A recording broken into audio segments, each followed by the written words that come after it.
MLC ಮಾಡೋದಕ್ಕೆ ಅಂಥೇಳಿ 5 ಕೋಟಿ ರೂಪಾಯಿ ಡಿಮ್ಯಾಂಡ್ ಇಟ್ಟನಂತೆ. ಕಡೆಗೆ ಮಂಗಳೂರು ಮೂಲದ ಮಹಿಳೆಗೆ 1.5 ಕೋಟಿಗೆ ವಂಚನೆಯನ್ನು ಮಾಡಿದ್ದಾನೆ. MLC ಮಾಡ್ತೀನಿ ಮೇಡಮ್ ನಿಮ್ಮನ್ನು ಅಂಥೇಳಿ ನಂಬಿಸ್ಬಿಟ್ಟು 5 ಕೋಟಿ ರೂಪಾಯಿ ಕೊಟ್ಬಿಡಿ ಸಾಕು ನನಗೆ, ನಾನು ನಿಮ್ಮನ್ನು MLC ಮಾಡ್ತೀನಿ ಅಂಥೇಳಿ MLC ಪದವಿಯನ್ನು ಮಾರಾಟಕ್ಕಿಟ್ಟಿದ್ದಾಯ್ತಾ. ಆಗಲ್ಲಪ್ಪ ಅಷ್ಟೊಂದು ದುಡ್ಡು ಅಂದವಾಗ 1.5 ಕೋಟಿಗೆ ಫೈನಲ್ ಮಾಡ್ಕೊಂಡಿದ್ದಾನೆ. ಕಡೆಗೆ ಕಾಂಗ್ರೆಸ್ ನಾಯಕರ ಮಾಧ್ಯಮ ಸಲಹೆಗಾರ ಅಂತೇಳಿ ಬೇರೆ ಹೇಳಿ ದೋಖಾವನ್ನು ಮಾಡಿರುವಂಥದ್ದು. ಕಾಂಗ್ರೆಸ್ ಹೈಕಮಾಂಡ್ ಲೀಡರ್ಸ್ ನನಗೆ ಚೆನ್ನಾಗಿ ಗೊತ್ತು, ರಾಜ್ಯದ ಎಲ್ಲ ಪ್ರಮುಖ ರಾಜಕಾರಣಿಗಳೆಲ್ಲ ನನಗೆ ಗೊತ್ತು ಅಂಥೇಳಿ ಬಿಲ್ಡಪ್ ಬೇರೆ ಕೊಟ್ಟಿದ್ದ. ರಾಜಕಾರಣಿಗಳ ಜೊತೆಗಿನ ಫೋಟೋಗಳನ್ನೆಲ್ಲ ಇಟ್ಕೊಂಡು ಅವನ್ನ ತೋರಿಸಿ ಅದನ್ನು ಬಂಡವಾಳವಾಗಿ ಮಾಡಿಕೊಂಡು ಯರ್ರಿಸ್ವಾಮಿ ಅಂಥೇಳಿ, ಯರ್ರಿಸ್ವಾಮಿ ಎಂಬಾತನಿಂದ ಮಹಾವಂಚನೆ ಆರೋಪ ಕೇಳಿಬಂದಿದೆ. ಯರ್ರಿಸ್ವಾಮಿಗೆ ವಿರುದ್ಧ ಸಂತ್ರಸ್ತೆ ಹಲ್ಸೂರ್ಗೇಟ್ ಠಾಣೆಯಲ್ಲಿ ದೂರನ್ನು ಕೂಡ ನೀಡಲಾಗಿದೆ. ಇನ್ನು ಸಂತ್ರಸ್ತ ಮಹಿಳೆ ಏನಿದ್ದಾರೆ ಅವರ ಜೊತೆಯಲ್ಲಿ ನಮ್ಮ ಪ್ರತಿನಿಧಿ ಶಿವಕುಮಾರ್ ಮಾತುಕತೆಯನ್ನು ನಡೆಸಿದ್ದಾನೆ, ನೋಡ್ಕೊಂಬರೋಣ. MLC ಸ್ಥಾನವನ್ನ ಕೊಡಿಸೋದಾಗಿ ಹೇಳಿ 5 ಕೋಟಿಗೆ ಡಿಮ್ಯಾಂಡ್ ಅನ್ನ ಮಾಡಿ 1.5 ಕೋಟಿ ಹಣವನ್ನು ಪಡೆದು ವಂಚನೆ ಮಾಡಿದಂತ ಆರೋಪ ಸದ್ಯಕ್ಕೆ ಕೇಳಿಬಂದಿರುವಂತದ್ದು. ಈ ಸಂಬಂಧಪಟ್ಟಂತೆ ಮಹಿಳೆ ಬೆಂಗಳೂರಿನ ಹಲ್ಸೂರ್ಗೇಟ್ ಪೊಲೀಸ್ ಠಾಣೆಯಲ್ಲಿ ದೂರನ್ನ ಕೊಟ್ಟಿದ್ದಾರೆ. ನಮ್ಮ ಜೊತೆ ಮಹಿಳೆ ಇದ್ದಾರೆ, ಮಾತಾಡ್ಸೋಣ. ಮೇಡಮ್ ನಮಸ್ತೆ. ಹಲ್ಸೂರ್ಗೇಟ್ ಸ್ಟೇಷನ್ ಅಲ್ಲಿ ಏನಂತ ಕಂಪ್ಲೇಂಟ್ ಕೊಟ್ಟಿದ್ದೀರಿ ಮೇಡಮ್? ಸರ್, ಯರಿಸ್ವಾಮಿ ಅಂತವನು MLC ಸ್ಥಾನ ಕೊಡಿಸ್ತೇನೆ ಅಂತ ಹೇಳಿ ನನಗೆ 5 ಕೋಟಿ ಡಿಮ್ಯಾಂಡ್ ಮಾಡಿದ. 5 ಕೋಟಿ ಡಿಮ್ಯಾಂಡ್ ಮಾಡಿದ. 5 ಕೋಟಿನಿಂದ ಆಗಲ್ಲ, ಪರವಾಗಿಲ್ಲ, ನೀವು 1.5 ಕೋಟಿ ಕೊಡಿ, ನಾನು ಮಿಕ್ಕಿದ್ದು ನಾನು ಹಾಕ್ತೇನೆ, ಆಮೇಲೆ ನೀವು ಸ್ಥಾನ ಮದ್ಮೇಲೆ ನೀವು ಕೊಡಿ ಅಂತ ಹೇಳಿ ನನಗೆ ಆಮಿಷ ಒಡ್ಡಿದೆ ಸರ್. ಮೇಡಮ್ ಹೆಂಗ್ ಪರಿಚಯ ಆಗ್ತಾರೆ? ತಾವು ಏನ್ ಕೆಲಸ ಮಾಡ್ಕೊಂಡಿದ್ರಿ? ಇವ್ರ ಪರಿಚಯ ಹೆಂಗಾಗುತ್ತೆ ತಮ್ಗೆ?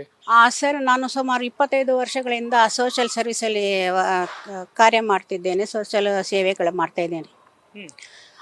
ಸಾಧಾರಣ ನಾನು ಬೆಂಗಳೂರಿಗೆ ಹೋಗಿ ಬರ್ತಾ ಕೆಲಸ ಇರ್ತದೆ ನನಗೆ, ಮಂಗಳೂರಿಂದ ಬೆಂಗಳೂರು.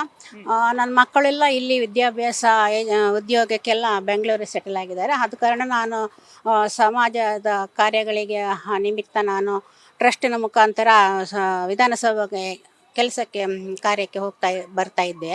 ಆ ವೇಳೆಯಲ್ಲಿ ವಿಧಾನಸೌಧದಲ್ಲಿ ಯರಿಸ್ವಾಮಿ ಅಂತ ಅವನು ಪರಿಚಯ ಆಗ್ತಾನೆ. ಪರಿಚಯ ಆಗಿ ನನಗೆ 1 ವಾರದಲ್ಲಿ ಅಲ್ಲಿ ಕೆಲಸ ಇತ್ತು. ದಿನ ನನಗೆ ಭೇಟಿಯಾಗಿ ನಾನು ಪತ್ರಕರ್ತ, ಇವಾಗಿನ ಆಡಳಿತ ಪಕ್ಷ ಕಾಂಗ್ರೆಸ್ ಪಕ್ಷದ ಕಾಂಗ್ರೆಸ್ ಮುಖಂಡರ ಮಾಧ್ಯಮ ಸಲಹೆಗಾರ, ಆಮೇಲೆ ಸಚಿವಾಲಯದ ಚರ್ಚಾ ಸಂಪಾದಕರ ಜೊತೆ ಕಾರ್ಯನಿರ್ವಹಿಸಿದ್ದೇನೆ ಅಂತ ಹೇಳಿ ಫೇಕ್ ID ಕಾರ್ಡ್ ಇತ್ತು. ನಾನು ಅದೆಲ್ಲ ನಂಬಿದೆ. ಆದಮೇಲೆ ID ಕಾರ್ಡ್ ಇತ್ತು, ಆಮೇಲೆ ಫೋಟೋಗಳು ಕಳಿಸ್ತಾನೆ. ಮಾನ್ಯ ಮುಖ್ಯಮಂತ್ರಿ ಸಿದ್ದರಾಮಯ್ಯಜಿಯವರ ಒಟ್ಟಿಗೆ ಕೂತು, DKಶಿ ಅವರೊಟ್ಟಿಗೆ ಕೂತು, ಇನ್ನು ಹಲವಾರು ಮುಖಂಡರುಗಳ ಜೊತೆ ಸುರ್ಜೇವಾಲಾ ಆಗಿರಲಿ ಎಲ್ಲ ಕಡೆ ಅವರೊಟ್ಟಿಗೆ ಶೇರ್ ಮಾಡಿ ಕೂತಿರುವ ಫೋಟೋಗಳನ್ನು ಶೇರ್ ಮಾಡ್ತಿದ್ದ. ಹಾಗೆ ನನಗೆ ನಂಬಿಕೆ ಬಂತು. ನಾನು ಮತ್ತೆ ಅದೇ ಹಂತ ಹಂತವಾಗಿ ನಾನು ಶಿಕ್ಷಕರ ಸದನದಲ್ಲಿ ಸಿಂಗ್ ಅಂತವ್ರು ಇದ್ದಾರೆ, ಅವರೇ ಮಾಡಿಕೊಡೋದು. ಸುರ್ಜೇವಾಲಾ ಸಿಂಗ್ ಅವರ ಬ್ರದರ್ ಏನೋ ಹೇಳಿದ, ಅವರು ಕೆಲಸ ಮಾಡಿಕೊಡ್ತಾರೆ. ಅವರ ಆಪ್ತರು ಇಲ್ಲಿ ಶಿಕ್ಷಕರ ಸದನದಲ್ಲಿ ಇದ್ದಾರೆ, ಇಬ್ಬರು, ಸಿದ್ದರಾಜು ಬಸವರಾಜ ಅಂತ. ಅವರ ಕೈಯಲ್ಲಿ ಹಣ ಕ್ಯಾಶ್ ಕೊಡಿ ಅಂತೇಳಿ ನಾನು ಅಲ್ಲಿ ಕೊಟ್ಟು 2 ಸಲ ಅಲ್ಲಿ ಕೊಟ್ಟಿದ್ದೇನೆ. ಮೇಡಮ್, ಅಂದ್ರೆ ನಿಮ್ಗೆ ಆತನೇ ಹೇಳುವಂಥದ್ದು ಕಾಂಗ್ರೆಸ್ MLC ಮಾಡಿಸ್ತೀನಿ ಅಂತೇಳಿ, ಮತ್ತೆ ನಿಮ್ಮನ್ನ ಡೆಲ್ಲಿಗೂ ಕೂಡ ಕರ್ಕೊಂಡೋದ್ರು ಅಂತೇಳಿ ಮೇಡಮ್. ಡೆಲ್ಲಿಗೆ ಏನಂತ ಹೇಳಿ ಕರ್ಕೊಂಡೋದು? ಅಲ್ಲಿ ಏನಾಯ್ತು ಮೇಡಮ್? ಅಲ್ಲಿ ಹೇಳಿದ ನನಗೆ ಅಲ್ಲಿ ಮುಖಂಡರು, ಹೈಕಮಾಂಡ್ ಮುಖಂಡರು ಬರ್ಲಿಕ್ಕೆ ಹೇಳಿದ್ದಾರೆ.